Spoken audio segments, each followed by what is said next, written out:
Hi friends, അപ്പോൾ നിങ്ങളുടെ നാട്ടിൽ നൈറ്റി ഷേപ്പ് ചെയ്യാനും സ്ലീവ് കട്ട് ചെയ്ത് സ്റ്റിച്ച് ചെയ്യാനായിട്ട് നിങ്ങൾ എത്ര രൂപ മേടിക്കണമെന്ന് പറയണേ. ഞാനിവിടെ 30 രൂപയാണ് കേട്ടോ മേടിക്കണേ. അപ്പോൾ ഞാൻ ഈ 2 നൈറ്റിയാണ് ഞാൻ തയ്ക്കണത്. കാരണം ഇപ്പോൾ രാത്രി 10:30 കഴിഞ്ഞു. അപ്പം 2 നൈറ്റി ഷേപ്പ് ചെയ്യാനായിട്ട് അരമണിക്കൂർ എടുത്തു. 60 രൂപയായില്ലേ. അപ്പോൾ എന്നെ ഹെൽപ്പ് ചെയ്യാനായിട്ട് 2 പേരും കൂടെ കൂട്ടത്തിലുണ്ട് കേട്ടോ. ഒരാൾ പെടലി ചവിട്ടിക്കൊണ്ടിരിക്കുകയാണ് കേട്ടോ.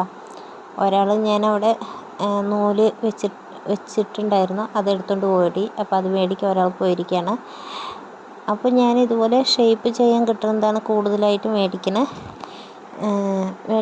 അതാണ് എനിക്ക് കൂടുതലായി കിട്ടണത്. കാരണം തൊട്ടടുത്ത് നന്നായി തയ്ക്കുന്ന ടൈലർമാർ കുറേ പേരുണ്ട് കേട്ടോ. എല്ലാവരും അവനവൻ്റെ ആവശ്യത്തിന് തയ്ക്കുന്നവരാണ് ഉള്ളത്. അതുകൊണ്ട് നമുക്കങ്ങനെ അധികം തയ്ക്കാൻ കിട്ടാറില്ല. കിട്ടുന്നതെല്ലാം ഇതുപോലെ ഷേപ്പ് ചെയ്യാനൊക്കെയാണ്. അങ്ങനെ കിട്ടുന്നതെല്ലാം ഞാൻ മേടിക്കാറും ഉണ്ട് കേട്ടോ. അപ്പോൾ ഇത് 2 ഞാൻ അരമണിക്കൂർ കൊണ്ട് തയ്ച്ച് കഴിഞ്ഞു കേട്ടോ. അപ്പോൾ നമ്മുടെ ചാനലൊന്ന് സബ്സ്ക്രൈബ് ചെയ്ത് കാണണേ.